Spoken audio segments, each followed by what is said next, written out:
नमस्कार दोस्तों, study with Ravi पर आप सभी का हार्दिक स्वागत है। आज की क्लास में हम लोग फिर से बात करने वाले हैं आपके बिहार बोर्ड एंट्रेंस एग्जाम प्यारे साथियों 2025 के लिए बायोलॉजी के लेक्चर नंबर 1 आज हम आपके सामने लेके आए हैं, जिसमें जीवों में जनन के ऑब्जेक्टिव क्वेश्चंस के माध्यम से आपको ऐसे सेलेक्टेड क्वेश्चंस देंगे जो आपके फाइनल एग्जाम में निश्चित रूप से पूछा जाएगा। चलिए स्टार्ट करते हैं आज की क्लास का पहला नंबर क्वेश्चन से। तो पहला नंबर सवाल आपसे पूछा जा रहा है कि आम के फल में खाने वाला भाग है। फटाफट से बताने का प्रयास कीजिएगा, टाइम वेस्ट बिल्कुल भी नहीं करेंगे। तो आम के फल में खाने वाला भाग का नाम जरा बता दीजिए। काफ़ी इंपॉर्टेंट क्वेश्चन है। बाह्य फल भित्ति है, मध्य फल भित्ति है, अंत फल भित्ति है, या इनमें से कोई नहीं। अभी आम का सीजन चल रहा है प्यारे साथियों, तो आम के फल में जो खाने वाला भाग होता है वो क्या होता है। बिल्कुल सभी का यहाँ पे क्या आ रहा है ऑप्शन। फटाफट से अपना अपना कमेंट बॉक्स में आंसर देने का प्रयास करेंगे। तो मध्य फल भित्ति बीच वाले जो भाग होता है उसको खाया जाता है, जो कि यहाँ पे ऑप्शन नंबर आपके बी में नज़र आ रहा है। बिल्कुल सभी का राइट ऑप्शन आ रहा है, ऑप्शन नंबर बी बिल्कुल सेलेक्टेड यहाँ पे क्वेश्चन है। याद रखिएगा, option number B is the right answer. Next question की ओर चलते हैं। तो समसूत्री विभाजन होता है, जरा बताइएगा। समसूत्री विभाजन होता है प्यारे साथियों, काफ़ी इंपॉर्टेंट क्वेश्चन है, बताने का जरा प्रयास कीजिएगा। समसूत्री विभाजन जो होता है किस में होता है, जरा बताइएगा। जी हाँ दोस्तों, समसूत्री विभाजन किस में होता है, काफ़ी इंपॉर्टेंट क्वेश्चन पूछा गया आपसे। कायिक कोशिका में होता है, जनन कोशिका में, ए और बी दोनों, या इनमें से कोई नहीं। तो समसूत्री विभाजन जो होता है वो किस में होता है, कायिक कोशिका में होता है, जो कि ऑप्शन नंबर ए में दिए गए हैं। बिना निषेचन के फल बनने की प्रक्रिया को क्या कहते हैं, इसका जरा जवाब बताने का प्रयास कीजिएगा। बिना निषेचन के फल बनने की प्रक्रिया को क्या कहते हैं। काफ़ी इंपॉर्टेंट एंड काफ़ी MBBI क्वेश्चन है। इस प्रकार के क्वेश्चन आपके फाइनल एग्जाम में काफ़ी बार पूछे जा चुके हैं। बिना निषेचन के फल बनने की प्रक्रिया को क्या कहते हैं। पॉलीकार्पिक, पार्थेनोकार्पिक, या पोमोकार्पिक, इनमें से कोई नहीं। बिना निषेचन के अगर फल बन जा रहा है प्यारे साथियों, तो उस प्रक्रिया को हम लोग पार्थेनोकार्पिक बोलते हैं। ऑप्शन नंबर यहाँ पे क्या होगा, बिल्कुल प्यारे साथियों क्या होगा, option number B is the right answer. B is the right answer, याद रखिएगा। सभी का क्या आ रहा है, ऑप्शन नंबर बी आ रहा है। बिल्कुल राइट आंसर है पार्थेनोकार्पिक, याद रखिएगा। ऑप्शन नंबर बी को लॉक कर लीजिए, क्या, option number B. Next question है कि इनमें से किस में आंतरिक निषेचन नहीं होता है। प्यारे साथियों क्या पूछा गया है, आंतरिक निषेचन नहीं होता है, नहीं पे आपको फोकस करना है। किसमें जो है आंतरिक निषेचन नहीं होता है, पक्षी में, मेढक में, स्तनपायी में, या इनमें से कोई नहीं। आंतरिक निषेचन जो है किसमें नहीं होता है, इसका ज़रा जवाब आप लोग फटाफट से बता दीजिए। जी हाँ दोस्तों, आंतरिक निषेचन की जब भी बात करेगा तो मेढक में बाह्य निषेचन होता है, याद रखिएगा। क्या होता है, मेढक में बाह्य निषेचन होता है। द्विखंडन एक प्रकार का क्या है। जी हाँ, 5 नंबर क्वेश्चन का जवाब बताइए फटाफट से। द्विखंडन जो है एक प्रकार का क्या है। कायिक प्रवर्धन है, अलैंगिक जनन है, लैंगिक जनन है, इनमें से कोई नहीं। द्विविखंडन एक प्रकार का क्या है, इसका जरा जवाब बताने का प्रयास कीजिएगा। क्या है, कायिक प्रवर्धन है, अलैंगिक जनन है, लैंगिक जनन है, या इनमें से कोई नहीं, फटाफट से बताइए। तो द्विविखंडन जो है एक प्रकार का क्या है प्यारे साथियों, अलैंगिक जनन है। क्या है, अलैंगिक जनन है। इसमें होता क्या है, एक ही जीव जो होते हैं अलग अलग दो बराबर भागों में बढ़ जाते हैं। मान लीजिए कुछ इस प्रकार का जीव है। सबसे पहले ये क्या करेगा, इसका जो केंद्रक होता है, केंद्रक का कुछ लंबा करेगा केंद्रक, और फिर क्या करेगा, केंद्रक का विभाजन करेगा। कुछ इस प्रकार से प्यारे साथियों केंद्रक के विभाजन ये लोग करते हैं। कुछ इस प्रकार से केंद्रक का विभाजन यहाँ पे किया जाता है, लंबा करके यहाँ से विभाजित हो जाएगा। एक केंद्रक इधर की ओर, एक केंद्रक इधर की ओर हो जाएगा। उसके बाद इसमें जो प्लाज्मा होते हैं उसका विभाजन होता है, और फिर अन्य दो कोशिका बन जाते हैं। इसी को क्या कहते हैं, द्विविखंडन कहते हैं। तो ये जो है अलैंगिक जनन में पाए जाते हैं। इनमें कौन अंडज है, अंडज कौन सा है, जरा बताइए। जी हाँ, अंडज कौन सा है, एकिडना, कंगारू, गाय, या इनमें से कोई नहीं। अंडज कौन सा है, इनमें से कौन अंडज है, जरा बताने का प्रयास कीजिएगा। तो अंडज जो है, एकिडना जो है ये अंडा क्या करता है, उत्पन्न करता है। एकिडना जो है प्यारे साथियों ये क्या है, अंडज है। कंगारू बच्चा देता है, याद रखिएगा, गाय भी बच्चा देता है। नेक्स्ट क्वेश्चन है कि इनमें से पूरे जीवन में एक ही बार पुष्पित होता है। पूरे जीवन काल में एक ही बार पुष्पित कौन होता है, बांस होता है, आम होता है, तार होता है, इनमें से कोई नहीं। तो पूरे जीवन काल में एक ही बार जो पुष्पित होता है प्यारे साथियों, काफ़ी इंपॉर्टेंट क्वेश्चंस है। इस प्रकार के क्वेश्चंस काफ़ी बार पूछे गए। बांस जो होता है पूरे जीवन काल में क्या होता है, एक ही बार क्या होते हैं, पुष्पित होते हैं। तो ऑप्शन नंबर ए को याद रखिएगा, ऑप्शन नंबर ए इस प्रश्न का राइट आंसर होगा। ये जो सवाल है आपके बिहार बोर्ड के एग्जाम में काफ़ी बार पूछे गए हैं। हिंदी मीडियम वाले छात्र के लिए काफ़ी ज़्यादा इंपॉर्टेंट ये क्लास हो रहा है। तो फटाफट से शेयर कर दीजिए उन सभी छात्रों के पास जो कि हिंदी मीडियम से है और बिहार बोर्ड 2024 की तैयारी कर रहे हैं। और 2025 में एग्ज़ाम देने वाले हैं, तो फटाफट से सभी ग्रुप में भी शेयर कर देंगे। कौन द्विगुणित है, पराग, अंड या ए और बी दोनों युग्मनज? तो द्विगुणित का मतलब होता है 2n, बायोलॉजी की भाषा में इसको हम लोग क्या बोलते हैं, 2n बोलते हैं। तो द्विगुणित कौन सा है? युग्मनज जो है प्यारे साथियों ये क्या है, द्विगुणित है। पराग और अंड दोनों क्या होते हैं, अगुणित होते हैं, जो कि n बोलते हैं इसको बायोलॉजी के रूल के हिसाब से। तो युग्मनज जो होते हैं ये क्या होते हैं, द्विगुणित होते हैं। Diploid, option number D is the right answer and very very important question for your upcoming exam. Next question, किस फल का बीज चोल खाया जाता है, जरा बताने का प्रयास कीजिएगा। बीज चोल कहने का मतलब होता है बीज पर जो आवरण होते हैं, ये बीज है और इस पर क्या होते हैं, गूदेदार आवरण होते हैं। प्यारे साथियों इसको कौन से फल में खाया जाता है, किस फल का जो है बीज चोल खाए जाते हैं? शरीफा का, लीची का, जाया फल का या इनमें से सभी? तो याद रखिएगा इस प्रश्न का जो आंसर होगा, राइट आंसर होगा। काफ़ी कंफ्यूज हो जाते हैं लोग, सिर्फ लीची मार के आते हैं, लेकिन ऐसा बिल्कुल भी नहीं है। इस प्रश्न का जो आंसर हो जाएगा वो ऑप्शन नंबर क्या होगा, डी होगा। क्या होगा, डी, इनमें से सभी। ऑप्शन नंबर डी जो होगा बिल्कुल इस प्रश्न का क्या होगा, राइट आंसर होगा। याद रखिएगा option number D. Next question है कि समयुग्मकी पाई जाती है, समयुग्मकी पाई जाती है यानी युग्मकों की संख्या समान किस में पाई जाती है? समयुग्मक की जरा बताने का प्रयास कीजिएगा। शैवाल में, आवृतबीजी में, अनावृत बीजी में, इनमें से सभी में। तो समयुग्मक ये जो होते हैं प्यारे साथियों किस में पाए जाते हैं, शैवाल में पाए जाते हैं, जो कि आपके ऑप्शन नंबर ए में नजर आ रहे हैं। अगला सवाल है कि अंडप्रजक निम्नलिखित में से कौन है? अंडप्रजक कौन है जो अंडा उत्पन्न करते हैं? सर्प है, मगरमच्छ है, मुर्गी है, इनमें से सभी है? ध्यानपूर्वक देखिएगा तो इसका सिंपल सा आंसर है और आसानी से आप लगा भी लेंगे।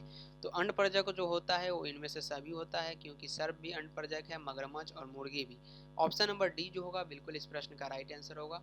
12 नंबर क्वेश्चन आपसे पूछे जा रहे हैं कि निम्नलिखित में से कौन सत्य फल है? ट्रू फल्स कौन सा है, जरा बताइएगा। ट्रू फ्रूट जो होता है कौन सा होता है, सत्य फल। सेब, नाशपाती, काजुल या नारियल? सत्य फल जो होते हैं जो कि अंडे से निर्माण की जाती है उसको हम लोग क्या कहते हैं, सत्य फल कहते हैं। ये जो क्वेश्चन है आपके बिहार बोर्ड में लगातार पूछे गए हैं अभी तक के हिसाब से। और सत्य फल जो होते हैं वो नारियल होते हैं। क्या होते हैं प्यारे साथियों, नारियल, जो कि ऑप्शन नंबर आपके डी में नजर आ रहे हैं। अगला सवाल है कि मुकुलन द्वारा जनन किस में होता है? जी हाँ प्यारे साथियों, मुकुलन द्वारा जनन जो होता है ये किसमें होता है, जरा बताइएगा। पेनिसिलियम, पैरामीशियम, ईस्ट या इनमें से सभी? चार ऑप्शन कुछ इसी प्रकार से सिंपल से ऑप्शन आपको एग्जाम में भी दिए जाएंगे और एक ऑप्शन यहाँ पे आपको करेक्ट देखने को मिलेगा। मुकुलन द्वारा जनन जो होता है किसमें होता है, ये आंसर आपको बताना रहेगा। एक नंबर आप लेके जाएंगे। ईस्ट में जो होता है मुकुलन द्वारा जनन होता है। सभी लाइनें एनसीईआरटी से लिए गए हैं। निम्नलिखित में से कौन मिथ्या फल है? सेब, आम, केला, इनमें से कोई नहीं। मिथ्या फल कौन सा है? मिथ्या फल कहने का मतलब होता है क्या, झूठा फल। क्या होता है प्यारे साथियों, झूठा फल। याद रखिएगा। तो सेब, आम, केला या इनमें से कोई नहीं। कौन सा है जो मिथ्या फल है? तो सेब जो होता है ये क्या होता है, मिथ्या फल होता है, झूठा फ्रूट होता है। याद रखिएगा ऑप्शन नंबर फॉल्स फ्रूट इसको इंग्लिश में कहते हैं। ए जो होगा बिल्कुल राइट होगा। द्विखंडन किस में पाया जाता है? जलकुंभी, कमल, अमीबा, सर्प? द्विखंडन जो है किस में पाए जाते हैं? जी हाँ, द्विखंडन किस में पाए जाते हैं? तो अमीबा में पाए जाते हैं। याद रखिएगा द्विखंडन किस में पाया जाता है, अमीबा में पाया जाता है। इसको द्विखंडन कहते हैं। कैसे होता है खंडन, वो तो हमने आपको पहले क्वेश्चन में बता दिया था। तो अमीबा याद रखिएगा इसमें क्या होता है, द्विखंडन होता है। जेम्यूल्स बनता है, जेम्यूल्स जो होता है ये किस में बनता है, हाइड्रा में, स्पंज में, ईस्ट में, इनमें से कोई नहीं, सॉरी इनमें से सभी में। तो जेम्यूल्स दो होते हैं ये किस में बनते हैं, स्पंज में। स्पंज में छोटे छोटे सबसे पहले जेम्यूल्स बनता है। याद रखिएगा ऑप्शन नंबर यहाँ पे B is the right answer. याद रखिएगा। नेक्स्ट क्वेश्चन है कि लीची का खाए जाने वाला भाग कहलाता है, लीची का खाए जाने वाला भाग क्या कहलाता है? टैगमेन, भ्रूणपोष, अध्यावरण, बीजोल? तो लीची का जो भाग खाया जाता है उसको हम लोग कहते हैं बीजोल, जो कि पहले भी आ चुका है क्वेश्चन है और कई बार पूछे जा चुके हैं। बीजोल को क्या किया जाता है, खाया जाता है, जो कि काफ़ी गूदेदार पदार्थ होता है। बिना निषेचन के फल निर्माण को क्या कहते हैं? बिना निषेचन के फल निर्माण की क्रिया को क्या कहते हैं? अपयुग्मनवाद, असंग जनन, अनिषेक जनन, इनमें से सभी? तो बिना निषेचन के फल निर्माण की क्रिया को प्यारे साथियों इसको हम लोग बोलते हैं अनिषेक जनन। क्या? अनिषेक जनन। याद रखिएगा बिना निषेचन के फल बनने की क्रिया को अनिषेक जनन कहा जाता है, जो कि आपके ऑप्शन नंबर यहाँ पे सी में नजर आ रहे हैं। निम्नलिखित में से सही का चुनाव करें। सही का चुनाव करना है, फटाफट से हम लोग चल रहे हैं, टाइम वेस्ट बिल्कुल भी नहीं कर रहे हैं।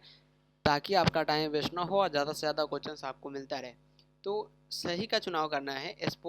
स्पंज का जूस्पोर होता है क्या? पेनिसिलियम में जेम्यूल्स बनते हैं क्या? शैवाल में कोनोडिया होते हैं या हाइड्रा की कलिका होते हैं? तो सही जो इसमें दिया गया है वो ऑप्शन नंबर डी में दिया गया है। हाइड्रा में क्या होते हैं प्यारे साथियों? कलिका होते हैं। ये बिल्कुल राइट ऑप्शन है। क्या है ऑप्शन नंबर यहाँ पे जो डी में दिया गया ये बिल्कुल राइट है। आपको सही का ही चुनाव करना था, जो कि बिल्कुल यहाँ पे ऑप्शन नंबर डी क्या होगा? राइट आंसर होगा, हाइड्रा की कलिका।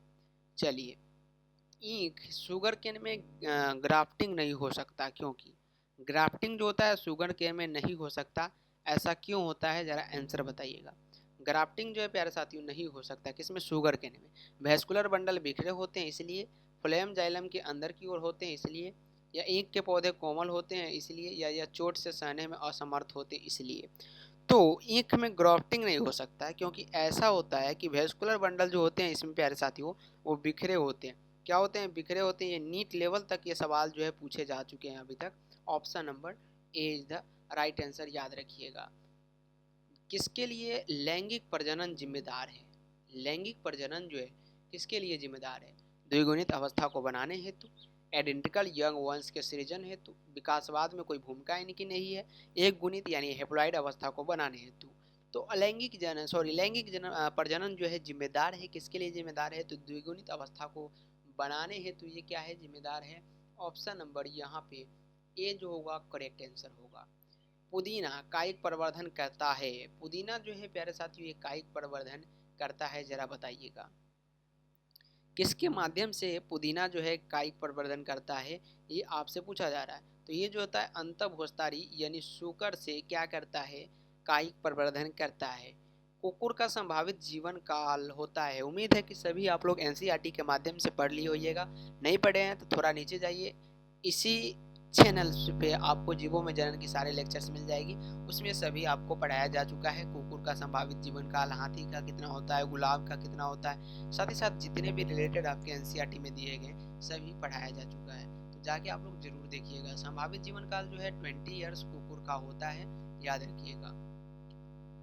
साक यानी शौक को वृत्त स्टॉक पर लगाया जाता है। इस प्रकार का ग्राफ्ट किए वृक्ष के फल किस पर निर्भर करता है? साक पर, वृंत पर, दोनों पर, इनमें से कोई नहीं। तो इस प्रकार के जो लगाए गए फल होते हैं किस पर निर्भर करते हैं? तो ये साक पर निर्भर करते हैं, जो कि ऑप्शन नंबर आपके ए में नजर आ रहे हैं। अगुणित कोशिकाओं के संलयन की प्रक्रिया को कहते हैं। अगुणित कोशिका की संलयन की प्रक्रिया को प्यारे साथियों क्या कहा जाता है? तो इनको कहा जाता है संयुग्मन। क्या कहते हैं? संयुग्मन। दो अन्य कोशिकाएं आपस में जब मिलते हैं तो साइनोगेमी उसको बोलते हैं। ऑप्शन नंबर डी जो होगा राइट आंसर होगा।